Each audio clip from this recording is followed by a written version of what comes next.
All right, it is 7:01. I'm going to call the regular meeting of the Board of Selectmen to order. And I'll ask Rick to lead us in the Pledge of Allegiance.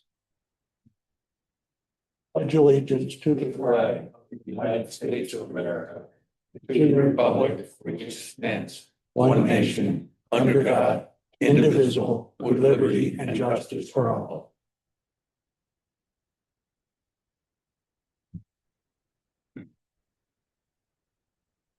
Okay, we do need to add an agenda item, agenda item 7F, which would be scheduling a town meeting for the added appropriation as approved by the Board of Finance last night. Moved. Second. All in favor? Aye. Aye. Opposed? Sorry, I got to go slower. Slagging. All were in favor. Aye. Is it Alan that made the, Alan made the motion. okay, thank you. Next is the approval of the July 9th special Board of Selectmen meeting minutes. They're in your packet. Are there any corrections? Well, first, let's ask for a motion. Move they be approved. Is there a second? Second.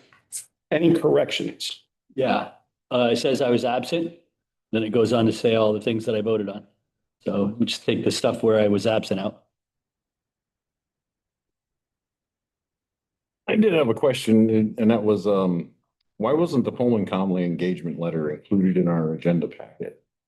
Because it was discussed in executive session.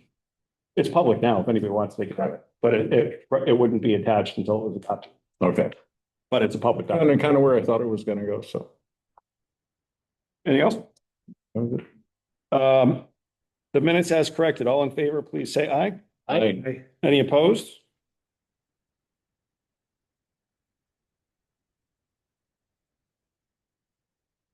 All right, public participation, one of two opportunities for members of the public to address the board. If there's anybody here who would like to address the board, please state your name and your address and then state your business. And then I'll provide anybody online with the same opportunity. Is there anybody here who would like to address the board? Asking a second time? And a third time? Hearing none, is there anybody online who would like to address the board? Okay. We do have a communication that's noted in the packet. We had a thank you note from the Ag Commission for repairing the well pump at the community garden. Thank you, Selectman Baker, for raising that as an issue for our consideration, and see that the commission appreciated that. So that's included for you guys. Next, we have a presentation from the Governor's Prevention Partnership. Kelly Juleskin Scapino, Mangello. I'm going a couple of names back there. Like a lot. Why don't you go ahead and lead things off, and, you know, happy to hear what you guys want to talk about. Kyle, do you want me to pull up the presentation? Okay. Here, it's Banaway's tonight. Do you want us to stay here? There's a podium there if you'd like. You can stay wherever you're comfortable, really. We're here. Thank you. It is the EW pitch deck. Yes. Yes. Okay. Here.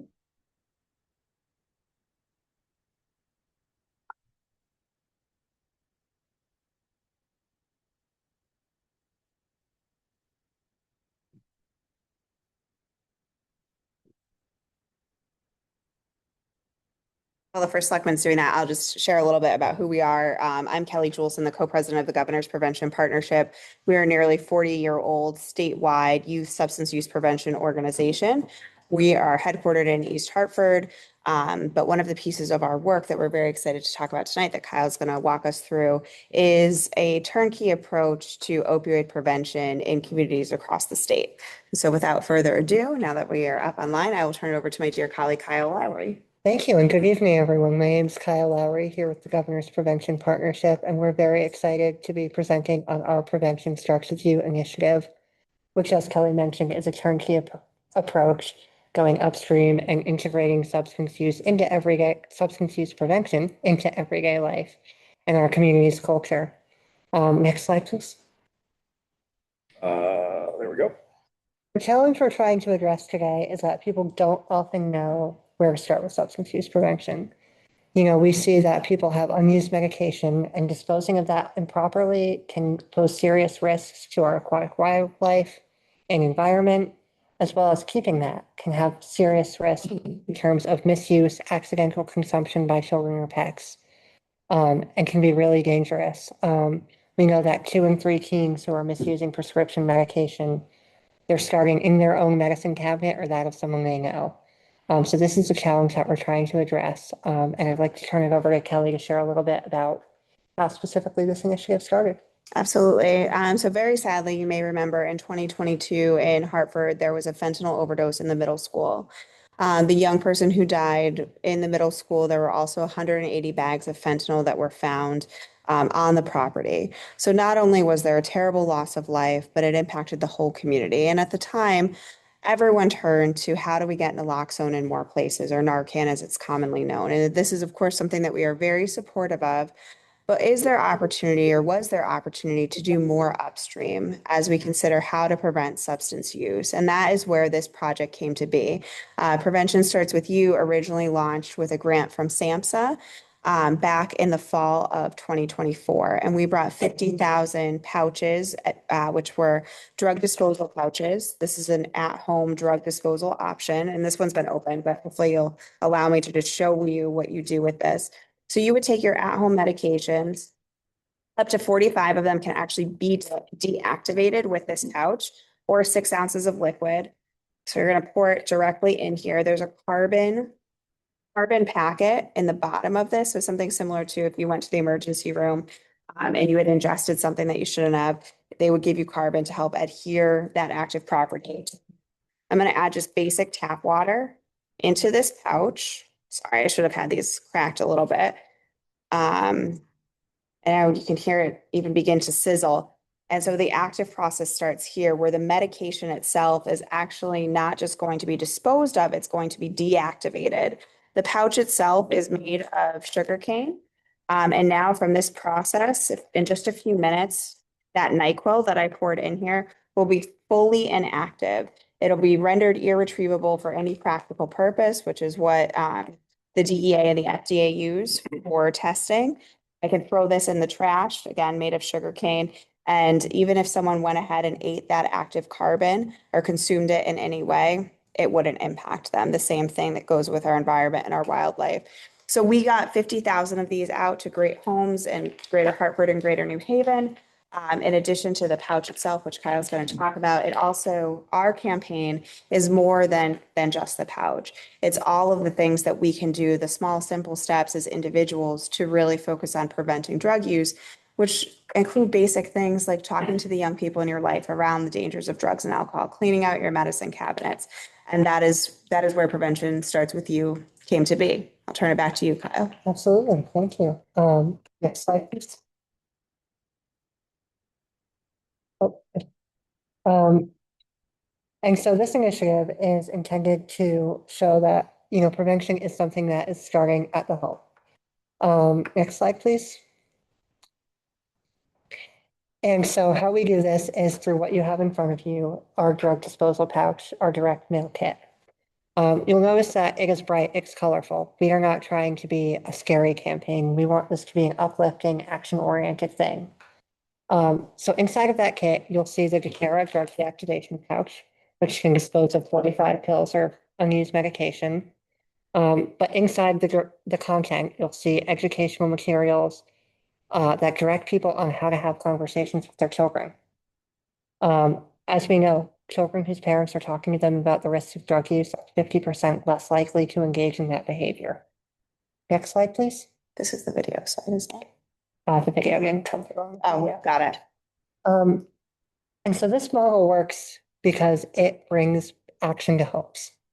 Unlike the traditional drug disposal methods such as police station drop boxes or DEA take back days, this is removing barriers. This is removing the need for transportation, the stigma, the fear, the uncertainty, and the unawareness by bringing this directly into homes. Can I just say, Kyle, we Yes. are not looking to replace the take back days or the year-round drug take back boxes. It's just an option for people to give them an easier path to remove those barriers, as Kyle said, to get that medication out of the home, knowing how important that is. Yes, next slide, please. And this initiative, as Kelly mentioned, has been rolled out in a few phases, including our mailing of 50,000 pouches across Connecticut. It has also been rolled out in 3 towns, Suffield, Southington, and West Haven. Through that, we've distributed more than 130,000 of these kits, the capacity to remove up to 5.85 million units of unused medication from homes. In that time, Connecticut has seen a 37% decrease in fatal overdoses. What we're trying to do here is remove the risk before it starts. We are, going as far upstream as we can so that, as important as those late stage measures are, the Narcan and the naloxone, we want to go back further to when we're not in the moment of crisis. And we are certainly not trying to take credit for the 37% decrease that we've seen across the state. There are a lot of wonderful programs that are going on simultaneously. A lot of it, I think, has been a result of how much incredible work has been done to increase access to naloxone across communities. But we are part of that larger continuum and are very proud to be a part of that 37% decrease, and hope as we continue over the years that we continue to see a significant decrease in those unintentional overdose deaths. Absolutely. Next slide, please. And so in East Windsor, we propose a 3-tiered approach. This involves reaching every household in town through the direct mail distribution, as well as additional kits for community distribution, raising public awareness by engaging community partners, and bringing more general awareness to the concept of prevention through direct outreach, through social media, through East Windsor's strong existing community events. Kelly and I, a few weeks back, had the pleasure of meeting with the first selectman and the leader of the local prevention council. And we've heard about so many of the great events you have going on in town, and we believe that this could help bring in a larger framework and a stronger culture surrounding those events so that we can turn the awareness into action. Next slide, please. So we are proposing an overall investment of $32,000. That investment is fully eligible to be covered by the town's opioid settlement funding. For anyone who doesn't know, that funding is distributed by the state from opioid litigation with pharmaceutical companies and is not taxpayer generated. What this investment will cover is a direct mail outreach to all households in town using the kits in front of you, as well as about 300 additional kits for community distribution. Inside of that kit, it will empower the conversations with young people and highlight any local resources that you'd like included. It will raise awareness and make prevention actionable in homes. It will remove barriers. And in addition, inside of those kits is an opportunity for recipients to self-report how they've used them, what they've disposed of, so that we can share that data with you and put a number behind the action that's going on in town. Slide, please. So just a brief breakdown of these components.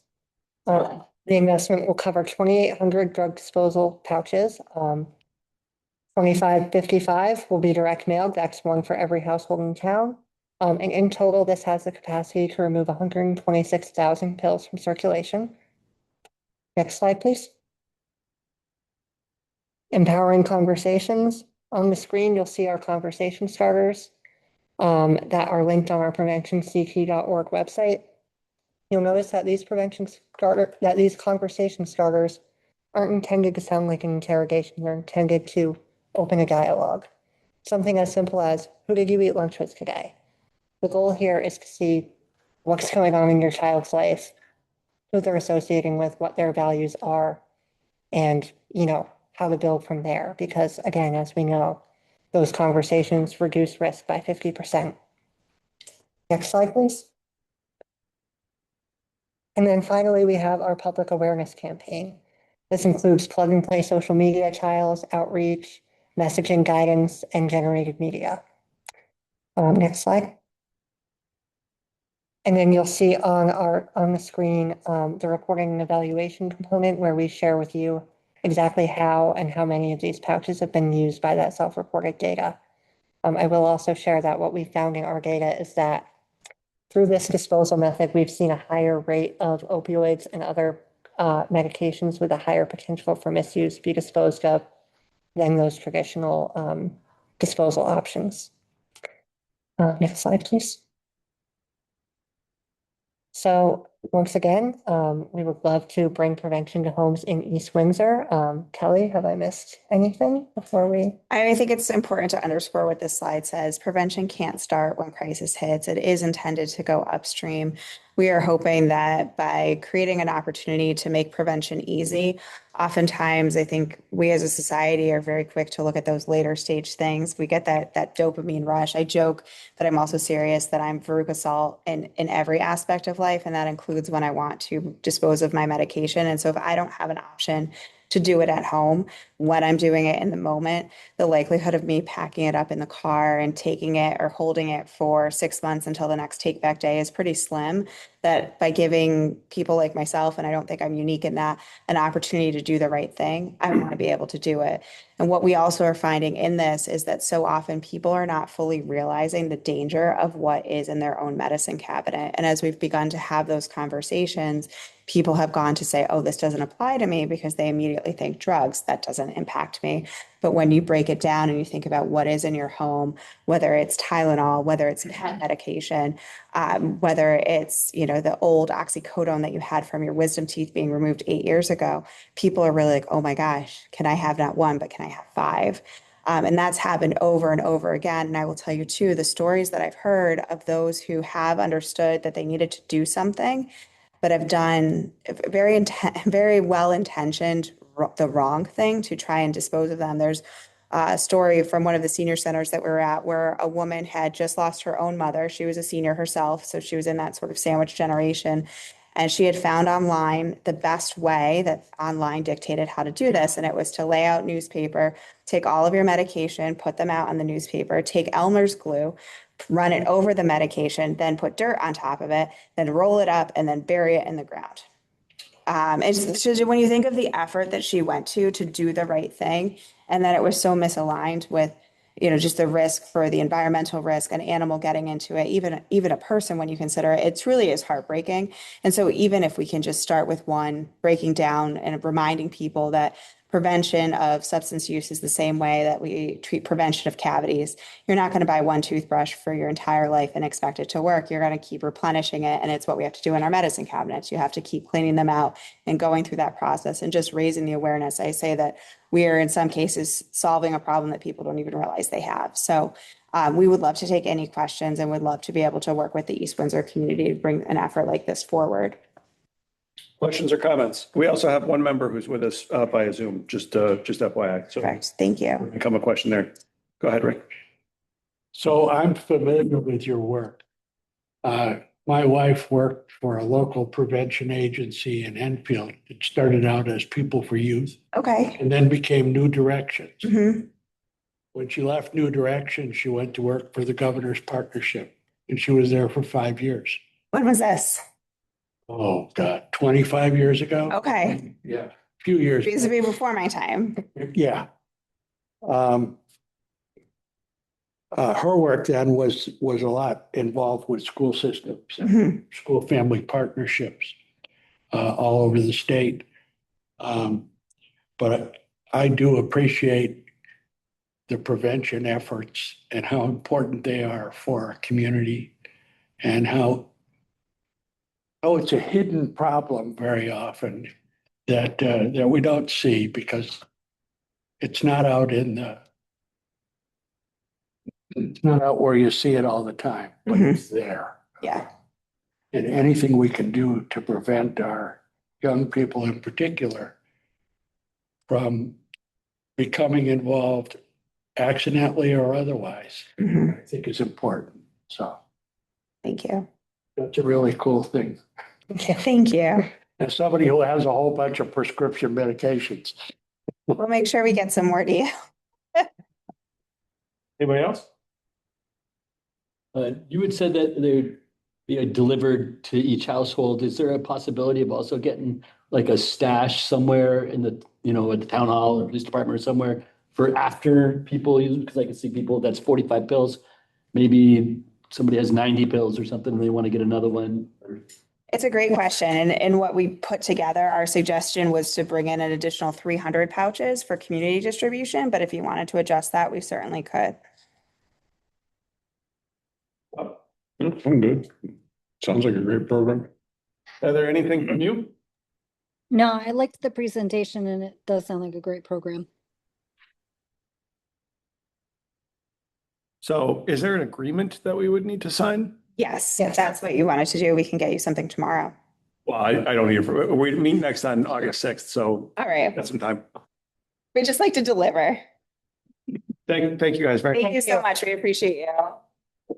And we'll make sure that you get some more of these.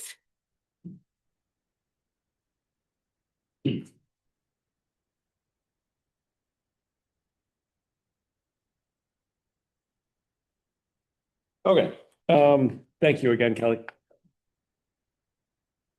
Next up, we need, It's thingamajiggy. oh, can you give this to Kyle? Yes, yeah. That was my Disney souvenir, this Thank you. fob, so appreciate it. All right, next up, it's the time of year where we reconstitute a a capital improvement planning committee. So that is something that's established at the direction of the town charter. It's a one-year committee. I included the background in the agenda submission form. I don't have much else on that. I just ask for a motion. I'll move the Board of Selectmen create a capital improvement planning commission for a one-year term. Is there a second? I'll second. I've got made by Rick, seconded by Bob. Any further discussion? All in favor? Aye. Any opposed? Got my headers on my-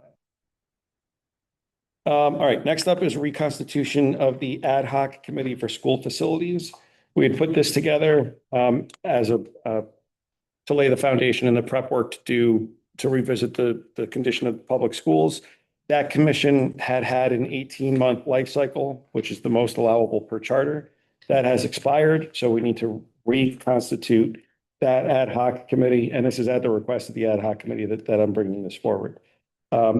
I took the charge from the last iteration of this and I updated it to reflect those tasks that they had been assigned that are already completed and not likely to have to be revisited, and to incorporate some of the feedback we got from our state delegation as to what the problems were with our initial request for additional reimbursement funds. May I have a motion, please? So move. Is there a second? I'll second. Thank you, Heather. Is there any discussion? Hearing none, all in favor, please say aye. Aye. Any opposed? Carries unanimously. Deputy Chief Murphy, good evening. So we're gonna talk now about the edits to the speed enforcement camera. I don't think there's a need for you to do a presentation per se, just to, feel free to participate and offer any feedback that may be relevant to the edits that were brought forward. So when last we got together about this issue, I took notes on what the comments from the board were, and I ran them back past Josh with the edits in a red line. And Josh provided some additional feedback to those edits. The first on page 2, Article 2, Section E, we had stricken Social Security number from that list. And I think he's correct in noting that we should keep Social Security number in there because this is the definitions of what is personally identifiable information. And later on, we're talking about how we will not be releasing personally identifiable information. So we want to include Social Security number as one of those things that we are not going to disclose later on. Make sense? Makes sense. Yep. The next edit that I have is on page 4. Article 5, Section 1A2. So Josh noted that we had deleted that you could get a ticket for failure to stop a motor vehicle when facing a steady red signal light on basically for running a red light. And he asked why were we deleting that? You don't want a person to get a ticket going through a red light. Deputy Chief, there is a difference, as far as I understand it, between a red light camera and a speed enforcement camera. Is that correct? Yes, so a speed enforcement camera, this doesn't have the capability to do it. So as a town, potentially, if the town agrees to move forward with this, it would be speed enforcement camera, not red light camera. So this is, they're not interchangeable. That's right. So number two was deleted because we're not discussing putting in red light cameras. We're discussing putting in speed enforcement cameras. Thank you. That's what I thought. I thought there was a distinction between the two, but just to address the town attorney's points, I wanted to make sure that we were clear about that. And I remember there's always news articles about controversy around red light cameras, particularly in urban setting, like New Haven hates it, right? I think there's a lot of pushback on these right now too. Yeah. So, but I think when there's speed cameras or red light cameras, and people are inflating them with flat cameras and LPRs, all four are different things. So. Okay. So I think that the edit that was suggested by the board and run past Josh to strike out subsection 2 should stay stricken out. Agree. I agree. Great. Next, turning to page 5, section 3, there are 2 comments about the fines, and the first one has to do with adjusting fines after they're set into the ordinance. And Josh's comment was that because the fines are legally capped at the amounts that we've included in the ordinance, he would suggest not. Hold on a second. Since fines are legally capped at $50 for violation or something, I would not include. What? Oh, so by incorporating the fines in the ordinance, what we will have to do is, in the event that the legislature should change them, we'll have to come back and update the ordinance. We can't update them by reference. They need to be specifically Well, updated. we ran into that with the wetlands ordinance. So we did not, we were advised the same thing. So I think that we consider those 2 comments to be resolved. The same thing with the second comment. Can we add an additional fee or fine for late payment or non-payment?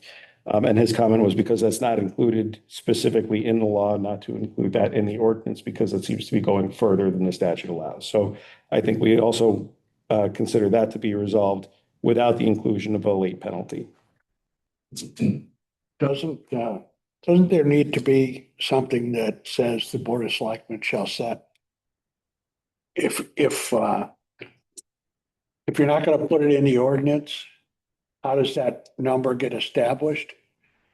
You either have to reference the fines per state statute, or you have to set up some mechanism for setting the fines, You talk about the fines or the late fee? the fines. Okay, so you're on the first comment on B. Well, I think we keep that in there as it is, which enumerates what those fines are. 50 for the first offense, 75 for any subsequent. But if it's in the ordinance and the statute changes, then you have to change the ordinance, Correct. which is what the attorney advised. So what needs to happen is that needs to come out and in substitute. Oh, I see. For that, Yes, I understand what you're saying. Yeah. there needs to be something that references how the fines are established. So could we amend section 3B to say that the fine shall be established pursuant to Pursuant to a resolution by the Board of Selectmen reflecting Connecticut state statutes. or do you want to specifically cite the statute, which is 1437-307B? Or, and how do you name its successors or amendments? Right? Yeah, But yeah, I think you're right, the direction you're headed. But do you need to also say, or as amended or something? As amended from time to time, yeah. So what if we were to say,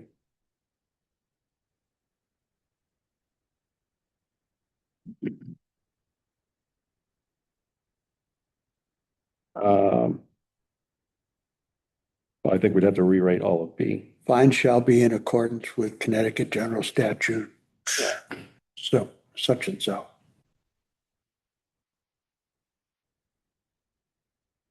Okay.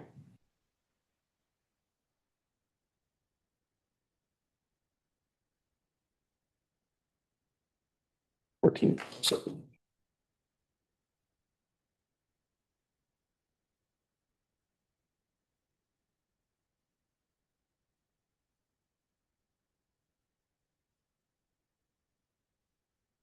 Okay.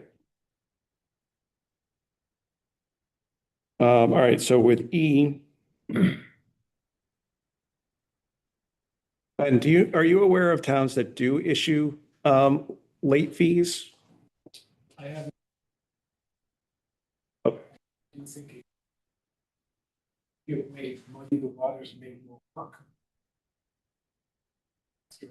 But I think if we start based on best practice with this, also would look like we're trying this to try to generate revenue. You have a copy of this in front of you? Yes. So are you comfortable if we were to take section 3 sub E and just strike it out entirely? You good with that? Wait. Well, E doesn't talk about additional fines. It just says any unpaid fine or penalty may be subject to the hearing or a secure lien or judgment. It doesn't say anything about additional. Oh, but the comment that I suggested to Josh, based on our feedback, was can we add fees or fines? Gotcha. Late payments? Okay. So, And we're not. so we keep, what you're saying, we Keep it the way it is. we discard the commentary. Yep. All right, that's fine.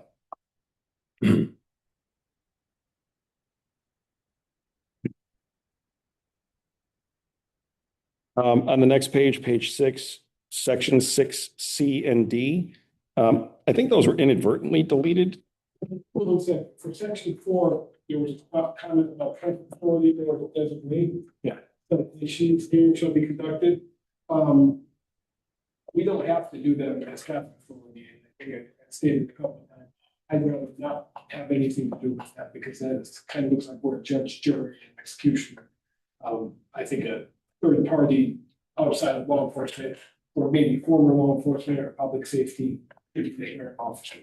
So I'm glad you brought that up because what happened when this was reviewed by Josh is the same thing that I just did. I think that was missed in the review. So I don't know if that is allowed to be delegated away from the LTA or in the statute it is. Absolutely. Most of the towns I spoke to do not have any. Everyone I spoke to has no police officer other than the initial first claim. Actually, several of them was the first select.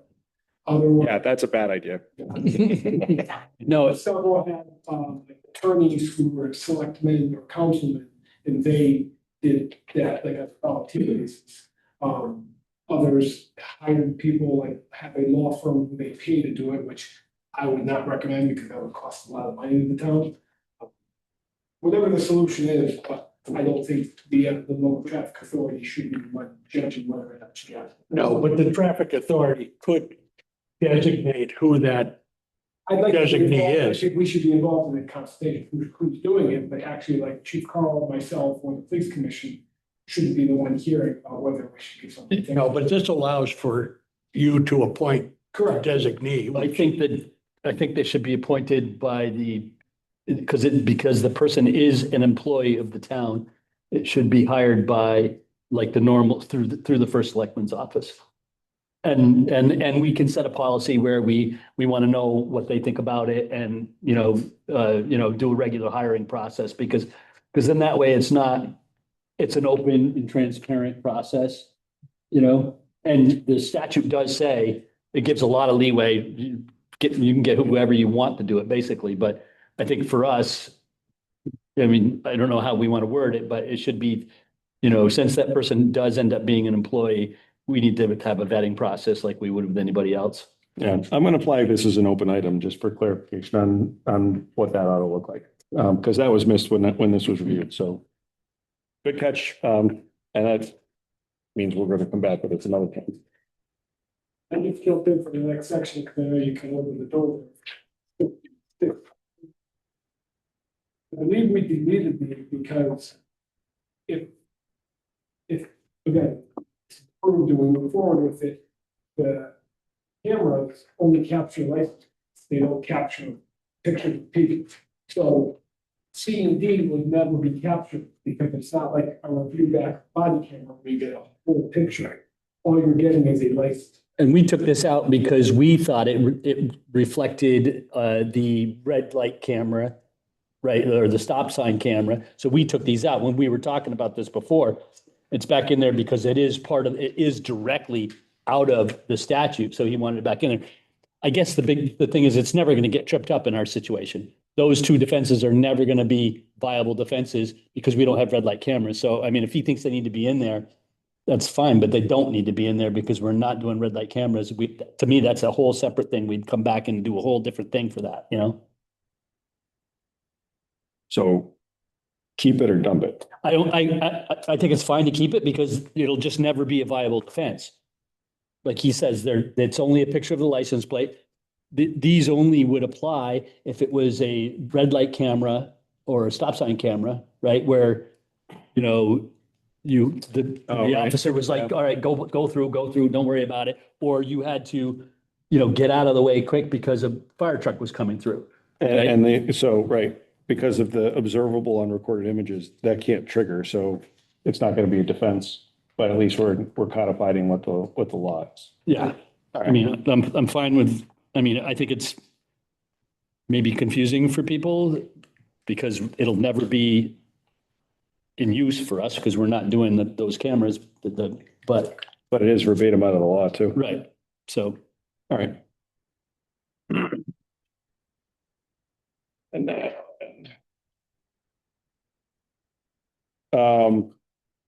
my next note is on page 9, section 5, the allowable uses of any funds that are collected. Before that, section 3. Give me a page. And that would be page 8.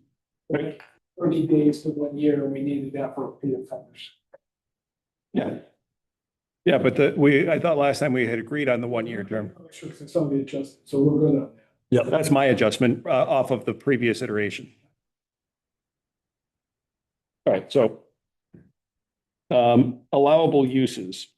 And Alan, the deputy chief, and I had a little bit of a dialogue yesterday or earlier today about this. The allowable uses for any revenues that would be collected for this are specifically limited to improving transportation mobility, investing in transportation infrastructure improvements, or paying the costs associated with the use of the automatic traffic enforcement safety devices in a municipality. So Josh struck 6 and 7 because he didn't see that those fit into those allowable uses in the statute. I do think that police overtime would qualify for that because it's part of the administration of the paying the costs associated with the use of the automated traffic enforcement safety devices. One of the costs is having somebody who's reviewing the citations to decide whether or not a ticket is issued. That seems to be a pretty straight line of thought to me. But I think you would want need to, a sworn officer to do that. So police overtime shouldn't come into play there, should it? But if it's an officer who's on a light duty assignment, it certainly could. if It we, wouldn't be overtime if he's on a light duty assignment then. It'd be regular time. It'd be straight time. Let's be clear, things don't always happen immediately. If we went live with this in November, we go to a town meeting and agrees to it forward. Until we have somebody who's designated to do this, unless I have someone on light duty, I would have to have somebody come in to do this on a regular basis. I have 3 officers. There's no way I'm taking a cop offline to look at tickets for 4 hours. I do have someone light duty now, which would be great, but until long-term planning, I would recommend the town hiring somebody to do this at a much reduced cost. So this isn't to generate money for police officers. That's so I don't tap off my budget, because then I will have to pay somebody. And conceivably, if I do that, I'm taking an officer out of a section in town. I don't like the idea of 2 cops on the road for 27 square miles. So hypothetically, if I have someone light duty, perfect, but the cost is a dime. We hire somebody, it's a much cheaper rate than an officer's overtime. I would agree. But I push back on this because I don't want the taxpayers saying, hey, you did use money for this to supplement an officer until you got somebody. I want to be as transparent as can be. this is gonna be what we would need to do in the interim when we don't have someone on night duty. And we can get this done. Now, if I have a day where I have 5 cops working on first shift, I can absolutely say, hey, I'm gonna have you doing this today. But long term, if this was to get approved by the town, hiring somebody to do this with those funds, it's a plus name. I mean, I think if we wanted to, specify police overtime, we just would add to it that section that it's, when necessary to fill in due to no other person, whatever. And then just take the last sentence out of that comment that came from the statute, where it says associated with the automated traffic enforcement safety devices in the municipality. So basically just pointing out exactly what you said in a sentence, when it's necessary, because we don't have anybody else to do it. It'd be my hope if we adopt this ordinance that there'd be sufficient time between the adoption of the ordinance and the implementation of the program to have staff on board to be able to do that.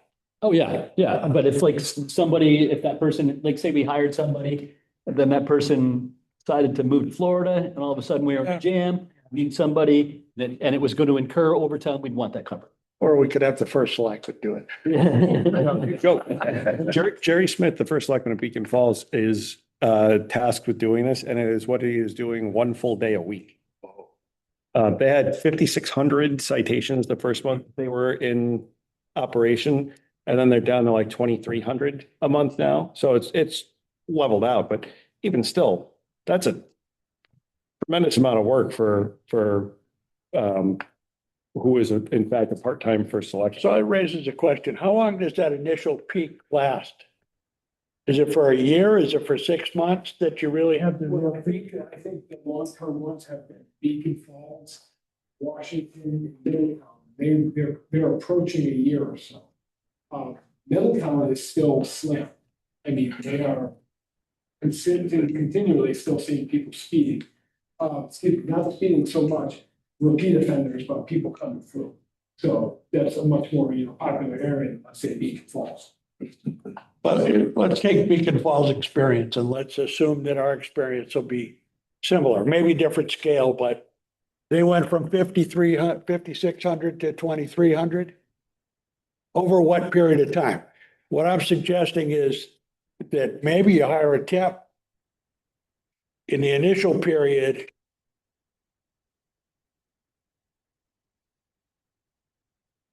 You're not going to staff for the same level for 10,000 versus 4,000. So in that initial period, how would you want to hire a full-time? I think person? whoever it'll be part-time, because we don't want to have to pay. So you hire multiple part-time people? Want to step up there for the police department, but I think absolutely a per diem person part-time. Okay. And, like. In the Yeah, city of Middletown, all right. They have 2 per diem people who just do things. And I'm sure if and when that does scale back down, they'll probably scale back down to 1 if necessary. And I think, if this does get to the point where we've approved it and it's approved at town meeting, then the next step is we have to put together a few policies, right? We need to. Yeah. This needs to be a job description. We need to, there's a bunch of different work that we need to do while the logistical implementation is going on too. We have, a contract to go through with whatever provider, Yeah. and setting up all the policies that have to go with, the reporting. And so, I mean, we can work out some of that stuff, but. Okay. What's next?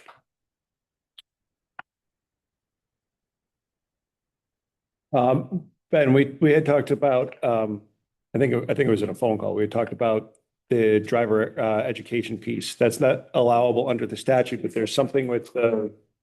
Yeah, I definitely, I misunderstood. If we go with one particular company, one of which I use, they provide driver education based on revenue which they make, not the towns. Okay. It's no money got to our pocket. Part of their, I guess, organizational give back is they take, I think it's 3% what they make for revenue, dedicate that towards driver training. So they would teach people how to use like a four-way stop? They would provide driver safety, whether that's like, talking to the students about staying off their phones, from maybe getting involved in driver's ed classes to maybe sponsoring a safety night, whatever that may look like. That comes from that company itself. That's nothing out of the town's revenue. Okay. But they do provide that training. We, as a town, elect to go forward with this, and then with this company, that's what they offer. Yeah, if we get to that point, we will have to do an RFP for this. So there will be an open public bid. And that's a possibility from one of the vendors, but thank you for the clarification. In terms of the allowed uses, Allowed. of a cruiser fit under somewhere there? I would think so. I don't know. It's not specific, but It's kind of, yeah. it's not a safety improvement. It's not infrastructure. Is it a traffic calming measure? I don't think so. So I pull over cars, it counts traffic pretty good. Yeah, that's true. Honestly, I think that's where like anecdotally, it'd be important to start reaching out to some of the towns who have had it and see what they have used it for. Yeah. I know that the state has expanded what they're allowing some of this revenue to be used for several times since this went in. So, if that's something down the road that you can do in relief from capital improvements or stuff like that, that's a home run for us. Yeah. I wonder also, to that point, if we shouldn't add, I guess it would be bullet 7, saying any other allowable uses as outlined in the statute. So we didn't have to come back and add other things to it if the state expands it.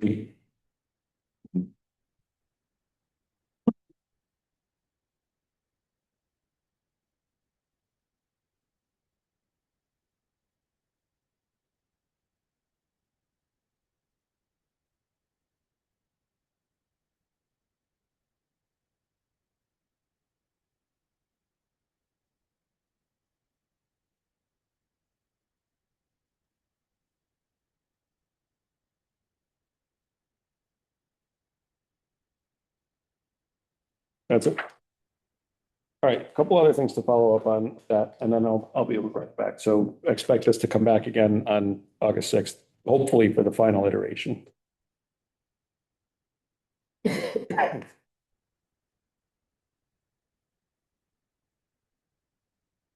All right. Everybody's full.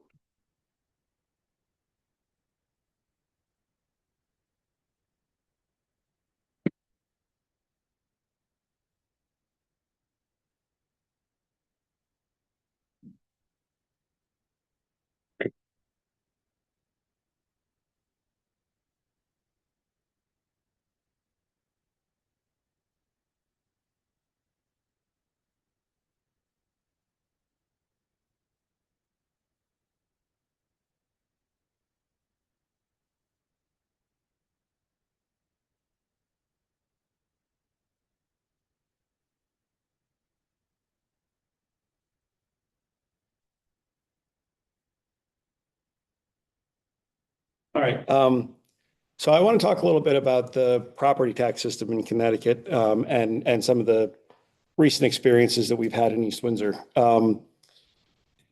As you all know, the property tax system is the only way that we can meaningfully fund municipal services. And it isn't really serving our residents very well. So I want to talk tonight about ways that we can try and ease pressures on families in terms of the property tax burden. I also want to thank Rick for his help researching some of these options and workshopping this proposal. I think that with your feedback that this is something that'll be much more doable for residents and something that we should probably consider. So what is the problem? Many residents throughout Connecticut are feeling financial pressures that are increasingly difficult for them to deal with.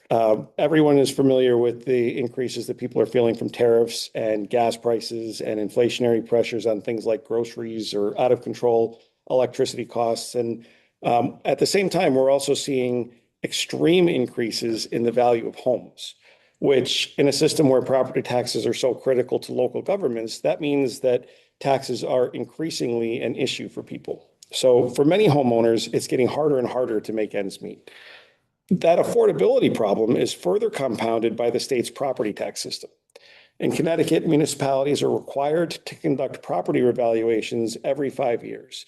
And what we've seen across much of our region over that time, over the last few years anyway, is a shift of the property tax burden from commercial properties onto residential properties, which means that municipalities are being required by law to shift the local tax burden onto residents at a time when they can really least afford it. Property tax revaluation appeals and state-issued exemptions from local property taxes are only making those problems worse. So just as households are feeling those pressures and those cost increases, municipalities are feeling them too.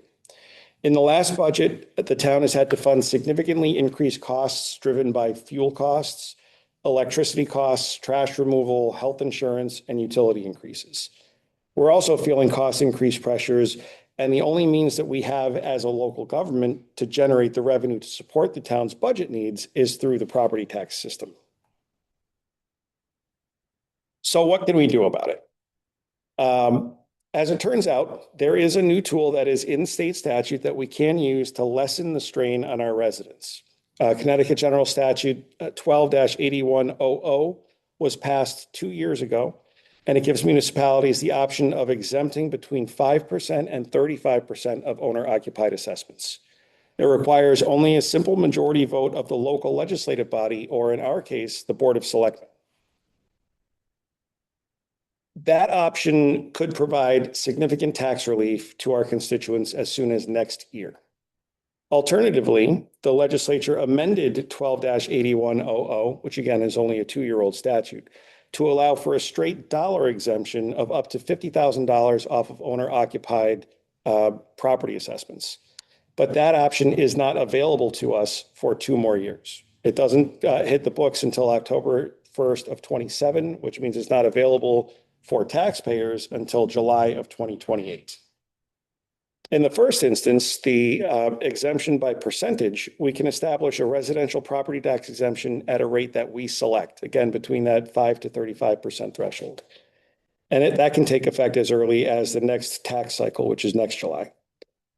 Or we can wait until the alternative homestead exemption is available and consider the $50,000 exemption then. But that would mean withholding tax relief for a few more years while knowing that we could do something to help people sooner.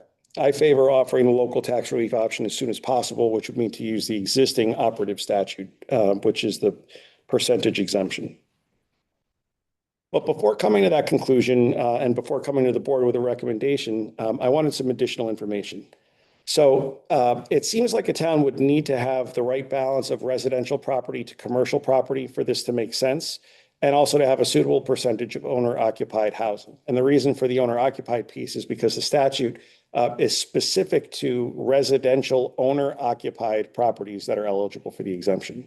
So if it's a rental property or if it's an apartment building, it is not eligible. But if it is owner-occupied, that is a benefit that we can offer. So the combination of these data points is key to being able to provide relief without overburdening the commercial tax base, which is something we want to avoid as well. Digging into the numbers, we looked at statistical information for towns in north central Connecticut. I apologize for, I'm just going to take a break here. I have handouts of this for the board. That'll make it easier for you guys to see.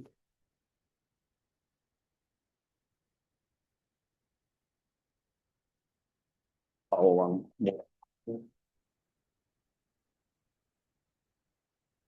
Heather, I'll leave one for you in your box. Thank you. So I looked at towns that are in the area that we can kind of draw from and see how they match up in that residential commercial balance and the owner occupied. A couple of things jump out in the graphs that you see here.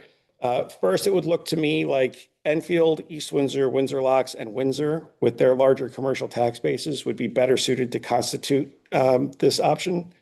A higher commercial property percentage allows us to provide more meaningful relief to residents in the absence of large commercial bases would seem to make it more difficult for towns like Ellington, Summers, and Suffield. Although on that, if you can't really see it, but on that chart, you'll also note that New Milford is on there. And I added New Milford, although it's far, far away, because they're the only state in Connecticut that is doing this. I'm sorry, they're the only town in Connecticut that is doing this. And their residential to commercial ratio is 88-12, which is closer to those smaller towns that I thought not eligible, seems to be working for them. But with a more healthy residential commercial ratio that the first four towns of Enfield, East Windsor, Windsor Locks, and Windsor have, this seems to be something that we could entertain and have a tax base that could help offset the impact felt on residences. The second thing I point out is the owner occupied percentages. Those are important to consider because those are the properties that are eligible for relief under that statute. Those same four towns are all in about the same ratio, 76 in Enfield, 74 in East Windsor, 80 in Windsor Locks, and 82 in Windsor in terms of owner occupied. So there are residents who can see the benefit and the relief that this program could provide. If we were to do it either through the existing mechanism or through the homestead exemption that would be available in 28, that will have an impact on the grand list. Because owner-occupied residential properties would have a portion of their values exempted, the grand list would go down. When the grand list would go down, the mill rate would go up, and that increased mill rate would impact commercial and industrial properties, personal property, motor vehicles, and the higher mill rate will also be applied to owner-occupied residential properties, but at a much lower assessment. And that's where the property tax relief comes from, is on that much lower assessment. In the 2023 evaluation, the tax burden shifted from commercial properties to residential properties. This program can undo that.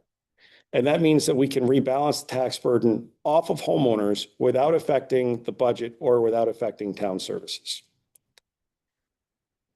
So we have a number of options. We could stay status quo and operate under the conventional historical property tax system we've always operated under.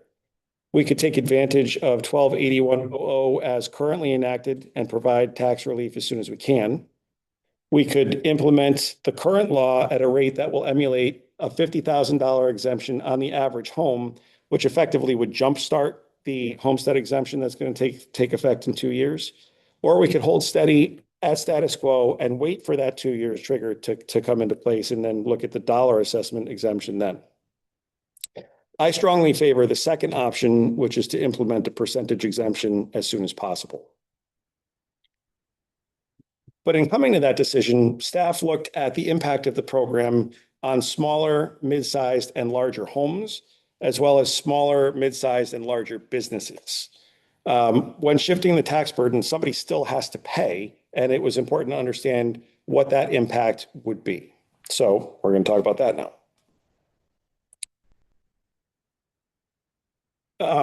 Hey, Al, could you do me a favor?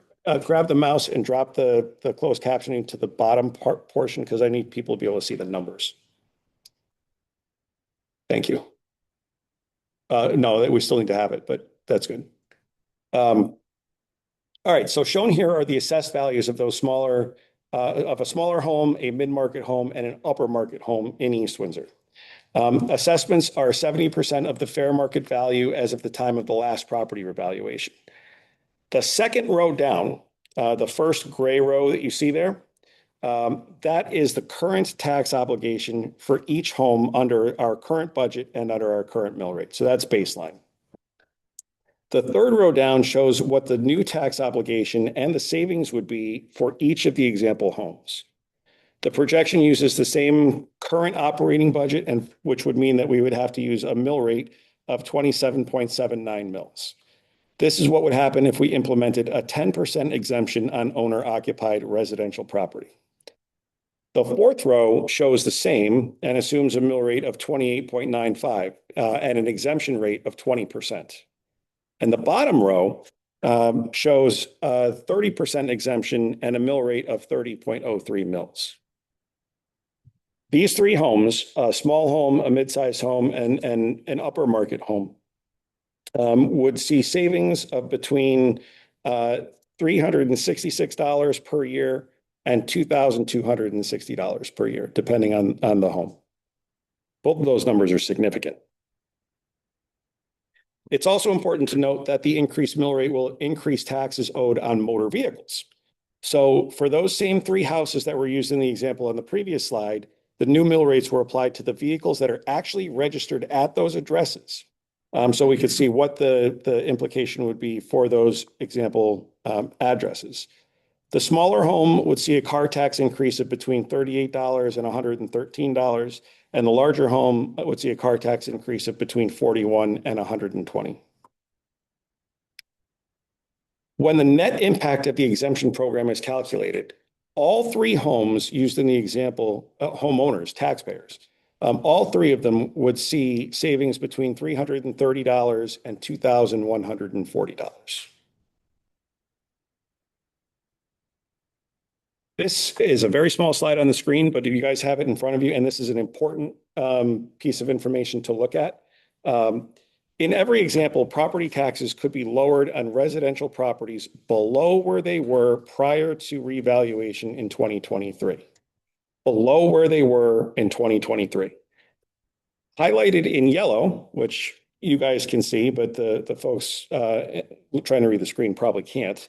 The yellow shows what an assessment of a smaller mid-level and upper-level home was paying in 2022. So I'm going to just, for example's sake, I'm going to take the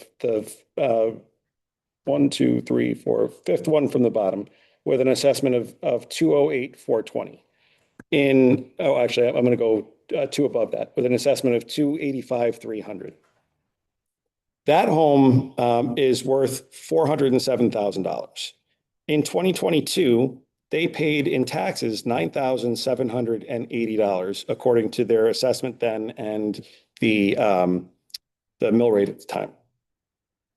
This year, it will pay $10,945. If we were to adopt a 20% assessment, it would instead pay $6,608, $4,300 less than it will pay this year, and $3,172 less than it will pay, or less than it paid prior to the revaluation. And those numbers get better if we exempt at the 30% rate. That was at 20? Yeah, that I threw a dart in the middle. I picked the middle of the 10 properties listed, and I picked the middle of the assessment range so you could get a sense of how the math played out. But everybody wins. Every single homeowner that was modeled here came out not just on the right side, but on the right side of it by more than $1,000, except for two instances. That's a lot of money, and we can provide that savings if we accelerate this properly. We can have this in place in time for next year. That savings on the residential side would have to be made up by commercial properties and by motor vehicle and personal properties. So this chart shows the town's top 10 taxpayers as they were, which is the second column, the 2022 GL. The second column shows what they were paying prior to revaluation. It shows what happened to their tax obligation after the 2023 revaluation and what would happen to their obligation under each of the scenarios. So this is where the tax difference is going to be made up. I left the names off of the top 10 taxpayers list because I didn't need to feel the need to call anybody out, but that is our active list right now. Personal property would also be affected. In personal property, this is what affects businesses. So staff looked at the personal property taxes that are paid by large businesses, mid-sized businesses, and small businesses. If I'm being honest, when we were thinking about this, I was much less concerned about the personal property tax impact on larger scale businesses than I was on mom and pops. The very small businesses really had me concerned as we were looking into this. And as you can see, for Advanced Auto Parts or Shamrock Motors or Wayback Burgers, which are the three small businesses that are listed, the personal property impact is de minimis. So if we were to implement the 10, 20, or 30% exemptions, those numbers highlighted in red represent what the increase would be to them from a personal property point of view relative to the status quo. Not big numbers. So who else is doing this? As I said, the only town that is doing it right now is New Milford, and they only set their program up in February, so they don't have any history to draw off of yet. The statute itself is only 2 years old. And I can tell you that there are about a half a dozen other towns that are looking at this. And I just rattled off, in addition to us, at least three others who probably would want to take a look at it.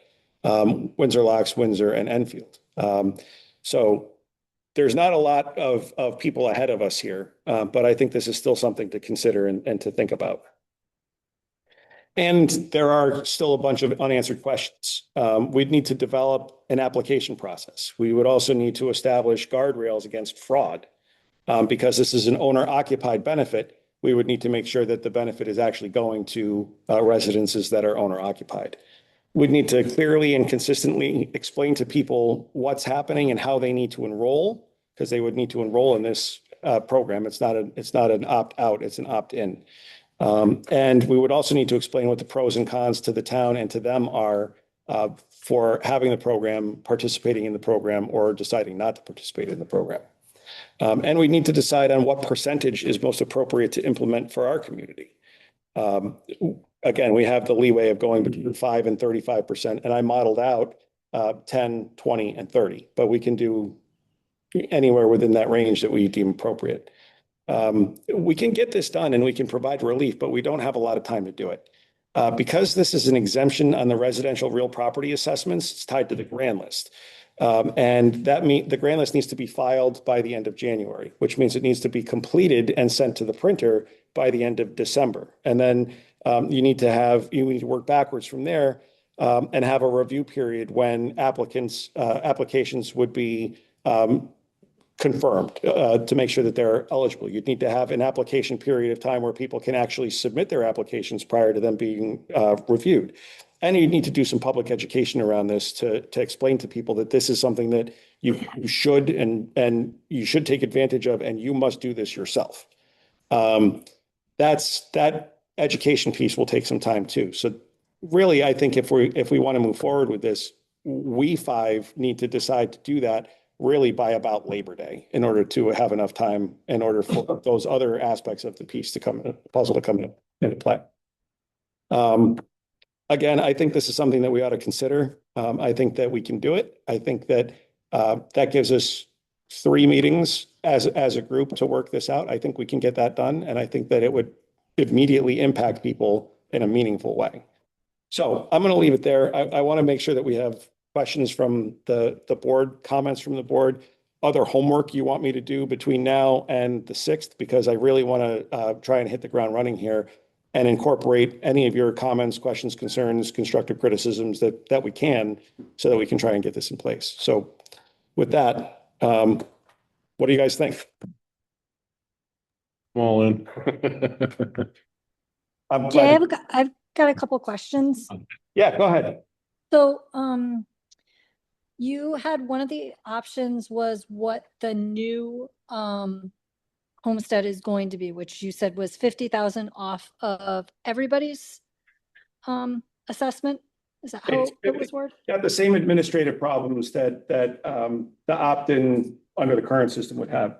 It is still a benefit that's only available to owner-occupied residences.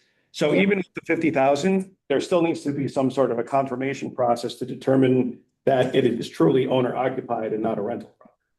So I'm just wondering, so you said that we had, I think you said 4 or 5 options, that being one of them, percent being another one.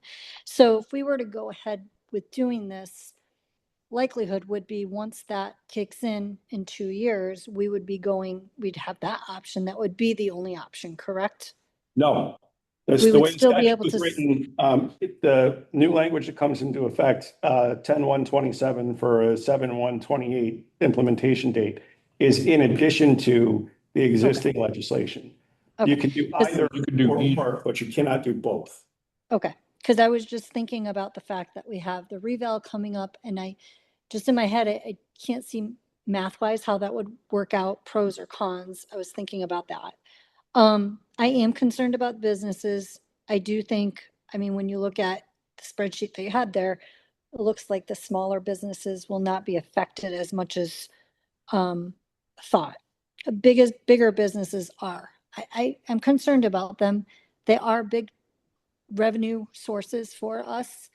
I think we need to take that into consideration, but we also definitely need to ease the burden of our community.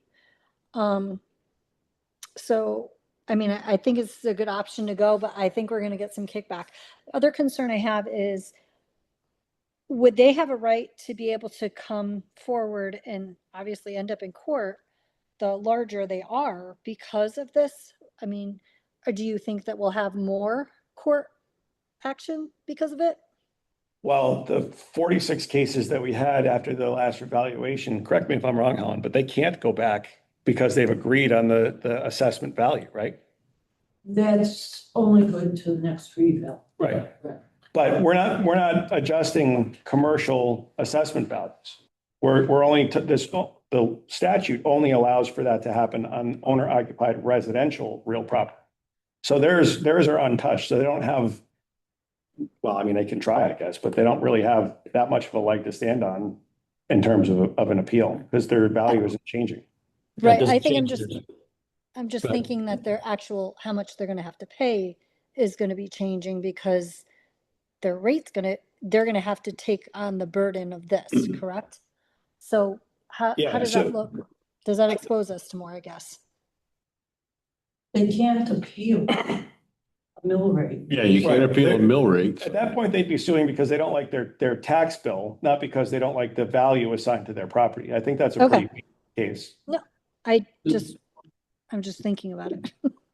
Yeah, no, I agree with your comments, and I was thinking that about that, but it may like make them more likely to appeal, but it doesn't change the rules of the appeal, right? Like, so, and all the big ones are hiring a lawyer every eval and appealing anyway. So like that situation doesn't change at all. The way I see it. Okay, no, I appreciate that. I just trying to think it through. I do think we need to do something though for everybody.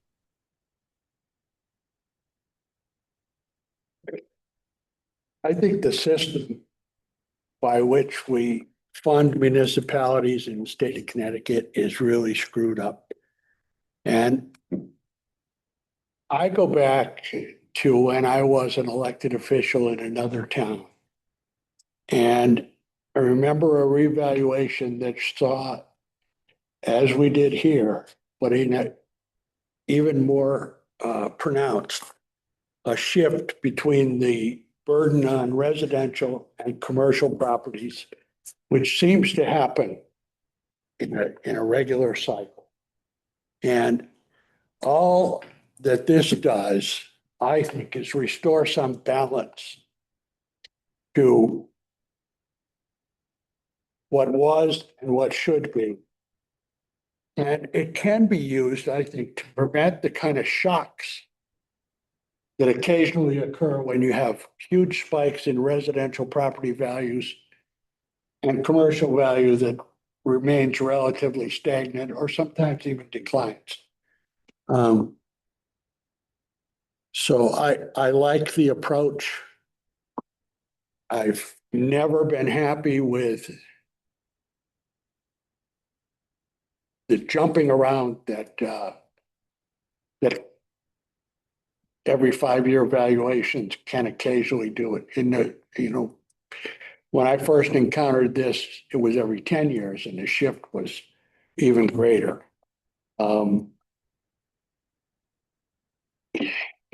As an elected official, then you face the same kind of thing that we faced with the reval here, and that the people who are sitting here faced.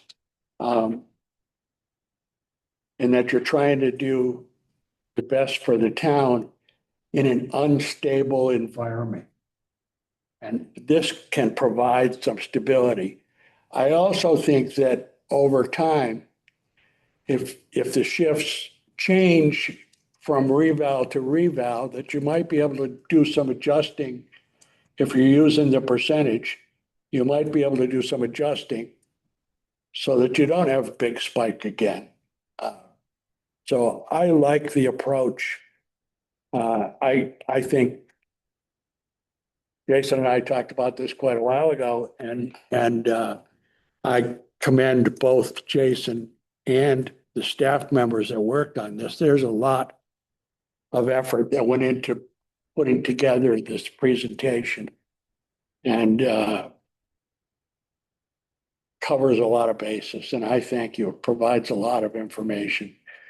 I liked the concept way back, but I wasn't sure about the details and how the specific impacts were going to work. I like the impacts. I gotta be honest, I wasn't sure how this was gonna play out either. And I pulled this screen back up because this is a sampling of residential properties across the value spectrum. So the top one has an assessment of 610. The bottom one has an assessment of about 80 grand. Everybody wins. Everybody is getting a tax break. And if you compare the 30% number in this column here. I don't know, I'm not sure if Heather can see. In the column second from the right with the highlighted number, many, if not most, I think all actually would be paying less than they were before the revaluation. It's just, and we went over these numbers and over these numbers and over these numbers, and this is how it plays out. I really think we ought to move forward with this with all due haste. Because I don't want to miss the opportunity to provide this relief for folks in the next budget year. Let's do it. So you said you're all in. Al? I'm very much, I like the idea a lot. I would like to think about it another 2 weeks before I vote on it, but Oh, yeah. Yeah, we're not going to vote tonight. That is not on the table. Because one of the things that, and you're good with it. Heather, where are you?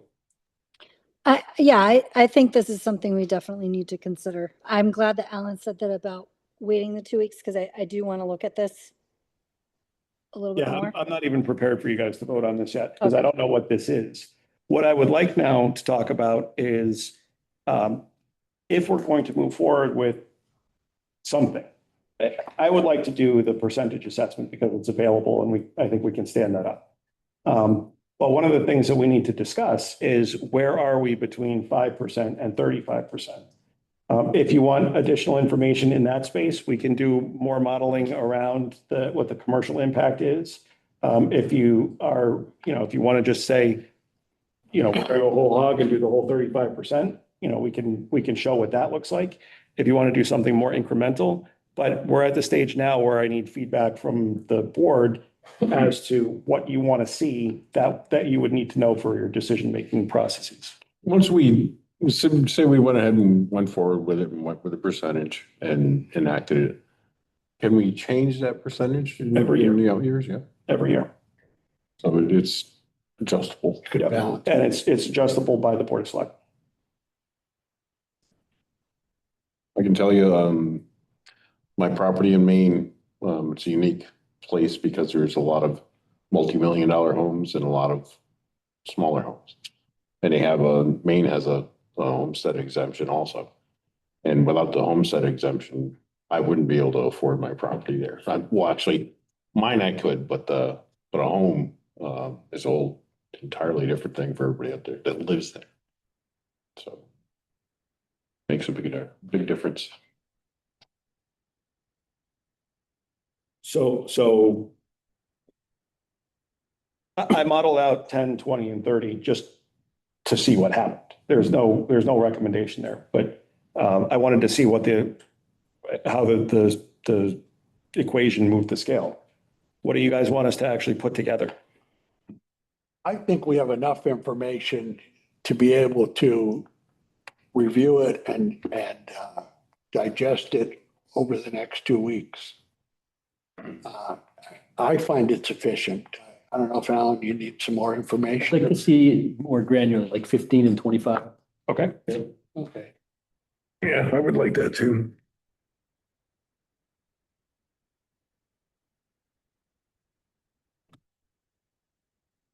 what I'll probably do, just to lay this out in such a way is you'll probably get 5 or 6 different sheets using the same properties and then applying the history and the percentage to each, because this is tough to read. And I think that way we can just kind of lay it out on a page on the table and say like, I think that'll be the easiest way to view it. If you get them done well in advance of the meeting, if you could email them out. Yeah, we can do that. So that we don't have to wait till our packages are. You got an Excel, right? So, Yeah, I don't know. Can we calculate that relatively easily? I'm pretty sure Rachel has it set up. She just put 2 columns with change the formula. Okay. yeah, if you could send me an Excel file, I'd love to have it that way. Then I can look at all of it the way. Well, I'll make sure that we get that to you guys. So we meet again 3 weeks from tonight. I think probably a week from Monday is a good target for us. That gives everybody a week and a half, but it gives us a week and a half. Yeah.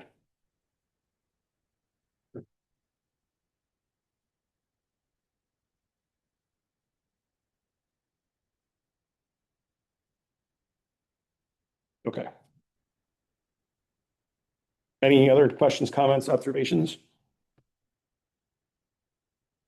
And I haven't forgotten, you still want us to come back to the 12-124A, I think. Well, my intention was that we review all options available to us and to the community, including 124A and including anything else that we already have out there, just so we know the total extent of the exemptions and credits that we provide. Helen, since you're here, I was gonna just have to send you an email about this anyway. But could you take that on and do kind of an overview for us of the existing exemptions that we have in place and anything that's available in statute that we may not have in place? When? How about August 20th? Oh, okay, so it's not like now. No. So I want to use, 124 here, but. well, my thought is I want to use some time on the August 6th agenda to get this, to meet our deadline of Labor Day-ish, right? And so maybe at the meeting after that, which should be August 20th, we could put you on for a kind of an overview. Sure. You're here? Oh, no, I won't be. You're not going to be. I won't be. I'll be in home. I don't get back till the 27th. Okay. When do you leave? Hmm? When do you leave? The 13th. Okay. Can I reserve you for August 6th for that purpose then? Okay. Thanks.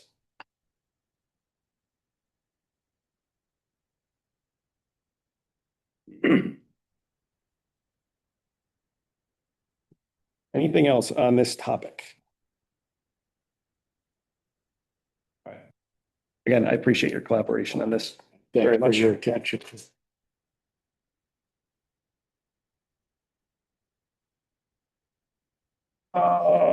We are on added appropriation. So I think on the 18th, the Board of Selectmen authorized an added appropriation of 226,000 for the Board of Education. The Board of Finance approved that last night. That now needs to go to a town meeting. So I'd like to schedule that also for August 6th. May I have a motion to do so? Move to schedule a town meeting for Second. August 6th. Motion has been made and seconded. Is there any discussion? All in favor? Aye. Any opposed? Okay. We're now on to board and commission resignations and appointments. We have some new appointments. So in anticipation of the board reestablishing the capital improvement committee, my office reached out to all of the seated members to determine whether or not they would like to be reappointed. Included here, new appointments C1 through C4 are the members who got back to us by the time the agenda was put out.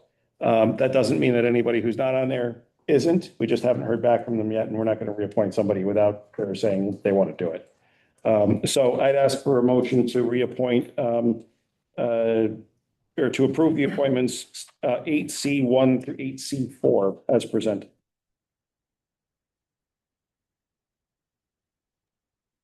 So moved. Is there a second? Second. Second, Motion made by Bob, seconded by Rick. All in favor, please say aye. Aye. aye. Opposed? All in favor. And now we have another reappointment. David Swaim has indicated he'd be willing to continue serving as a member of the Building Commission. May I have a motion, please? Make a motion to reappoint. Is that a reappointment or it's appointment? New appointment to appoint David Swaim to the Building Commission for a term expiring August 1, 2032. Or Second, a second? Seconded by Heather. All in favor, please say aye. Aye. Aye. aye. Any opposed? Okay. Sorry, Heather, I didn't realize the screen was still up. That's okay. Jay, I got a quick question regarding, you know what? I'll wait till later. I'll ask when we do our, selectmen reports. Sure. Which is the next thing. All right, so today the town hosted about half a dozen key leaders from the Capital Region Council of Governments to discuss economic development, infrastructure, and planning issues that are important to East Windsor and to our region, and to discuss how best CROG can support us on those issues. We talked about frustrations with the expansion of grid-scale solar. We talked about new housing laws and projects. We talked about the importance of supporting microtransit. And we talked about stormwater infrastructure issues. And I want to thank Matt Hart, the executive director, and his team for coming out and spending almost 2 hours with me and with Ruth Calabrese and Mike D'Amato and Len Norton to dive into those topics. Residents may have noticed the stockpiles of piping along certain roads around here. We have been working with the Environmental Protection Agency, the Department of Economic and Community Development, and the DOT to greenlight a clean water project that'll benefit residents in Park Hill and surrounding neighborhoods. I am now pleased to say that we have a project start date for that, which is August 17th, and the project is likely going to take 3 to 4 months once that starts. Mark your calendars for August 4th, which is this year's National Night Out. National Night Out is an opportunity to bring together our emergency services departments and local civic groups to network with community members. It's always a fun event, and it's great to have everybody kind of pull together to make that such a great night. The event is coordinated by Parks and Rec in partnership with the East Windsor Police Department, and it's going to be held at East Windsor Park from 5 o'clock p.m. to 8:30 p.m. On August 4th. We're going to have games and giveaways. We're going to have a Taylor Swift tribute band, which my little 5-year-old daughter is going to absolutely love. It's going to be a great night. I really hope everybody can come out. We also have some employment opportunities in both Parks and Recreation and in Senior Services. In Park and Rec, we're looking for an assistant director. Our former assistant director took a promotion in another town, so she left. And we have currently 1.5 senior driver openings that we're looking to fill. So if you or anybody else knows of anybody who'd be interested in that, please reach out and let us know. I want to point out one of the things that people have heard about probably in the news that the health department is tracking is an outbreak of cyclospora. I think I said that right, which is a parasitic infection linked to improperly washing produce. So just while this is going on, be mindful to thoroughly wash fruits and vegetables before eating them to lessen your likelihood of exposure or infection. I want to also note that on July 6th, I was happy to join the Warehouse Point Fire Commission as they recognized former Commission Chair Rachel Safford on her 8 years of service to the Commission.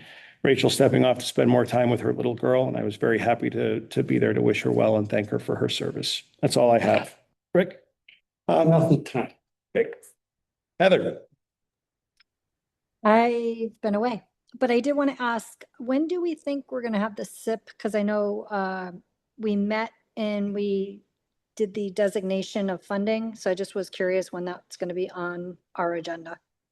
Because it has to come to us, right? We have talked, yeah, it does have to come to us. We've talked about that at the staff level. It's probably going to be in the month of August. I shudder to say that it'll be August 6th because I think that's going to be a long meeting. It might very well be August 6th, but it's on the list for August. Okay, and there's nothing that's going to impact any funding for anybody who's getting the funding, right? I mean, it's okay for them. I don't understand your question. Sorry.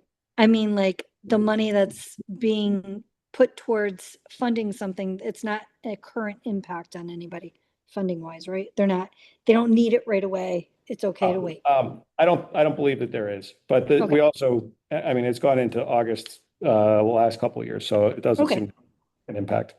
All right, thank you. Bob, Nothing to add? Alan, None. okay. We're going to move on to the second public participation. Is there anybody who would like to address the board?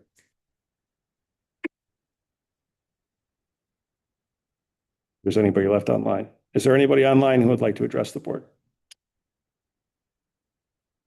Okay, hearing none, we will have an executive session to include just the 5 members. And there is likely to be a vote afterwards. May I have a motion to go into executive session? So moved. Is there a second? Second. All in favor? Aye. Any opposed? We are in executive session at 8:33.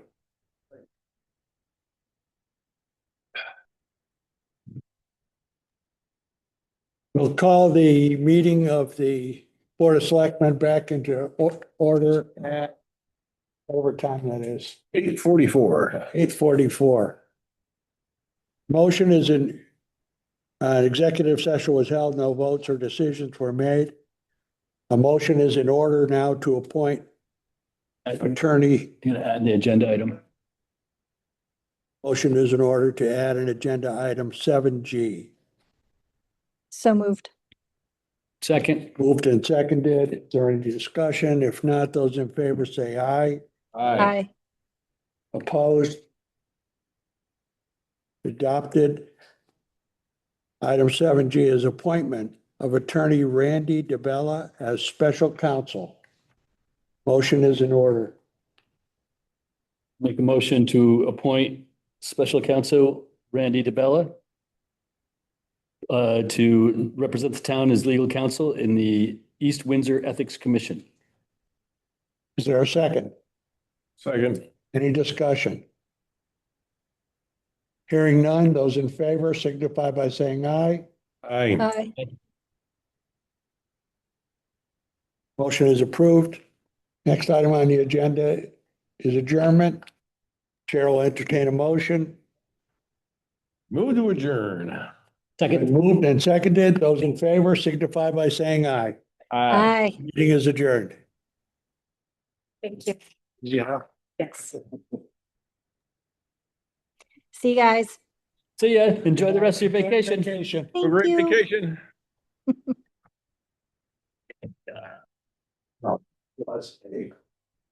Fun.